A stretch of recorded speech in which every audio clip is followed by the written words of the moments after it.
an honor to meet you. If you'll follow me to the living room, I'll be doing an interview with you today. Thank you for your time, and we'll get right into it as we know you're a busy man. There are many things to talk about, so many great accomplishments. The first thing I have to ask, for you, what was the greatest thing about being young? School and athletics. Getting accepted in the Victoria College at age 16 is truly a wonderful accomplishment. While participating in sports such as hockey, basketball, and lacrosse just makes it that much better. What other events as a young person helped you become the great leader that you are now?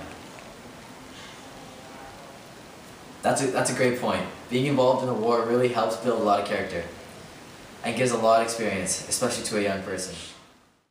You came back to teach at the University of Toronto. How did that go? Married to a student, wow. I guess you could say the success of academics helped you create a family with 2 wonderful kids. After the marriage, it's evident you began to focus on your political career. What did you primarily focus on first? Becoming first secretary in the Canadian Department of External Affairs. Wow, I find it very brave on your part that you left your academic life and teaching career in order to pursue your politics. Do you believe pursuing politics was a good choice? Yes, it does show how much you have progressed politically speaking. From serving at the office of the High Commissioner for Canada in London to becoming Canada's ambassador to the United States, all of which took place within a mere 4 years of each other.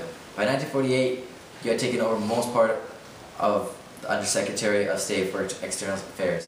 But of course, you gave it up once. Prime Minister Louis Saint Laurent appointed you Minister of External Affairs in the Liberal government.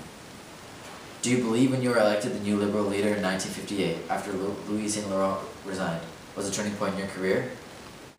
It was a life-changing moment, you say? I agree. It was a stepping stone to leading the Liberal Party to a minority government in 1963, which eventually led you to become the new Prime Minister. This, of course, brought many great things to Canada. Like you mentioned, you succeeded in bringing many of Canada's major social programs today, including healthcare, Canada's pension plan, Canada's student loans, and established our national flag, the Maple Leaf. What would you say was the most challenging obstacle you had to face in your political career? That's understandable. Being present in such a time where discrimination and racism were an everyday battle, you courageously introduced a discrimination-free point-based system which encouraged immigration to Canada, which I assume was no easy task to get through people's eyes. From what we've heard tonight, it definitely explains your long list of honors and awards. Could you enlighten me about how the Nobel Peace Prize was awarded?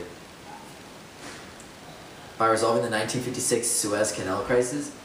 I see that's known to be one of your greater achievements. Am I correct? Well, it certainly comes to no surprise that you were awarded the Nobel Peace Prize. Not just anyone is capable of establishing an international police force, which, may I add, essentially created the United Nations' first official peacekeeping mission. And this great achievement, resolving the Suez Canal crisis, is what has made you be so well. Known as a peacekeeper, yeah? People worldwide began referring to you as the father of modern concept of peacekeeping. That's incredible. The title is definitely fitting. So, Mr. Pearson, I have one last question for you. Out of all the honors and awards that you've won, excluding the Nobel Peace Prize, which one would you say you're most proud of? The Lester P. building. You say, yeah. The headquarters for the Canadian Department of Foreign Affairs and International Trade, seeing as its department is essentially based on your past work and ideology, it's understandable why you'd be so honored. I believe it's the most distinguished tribute for you. Thank you, Mr. Pearson, once again for taking the time to sit down with us. It's been an honor.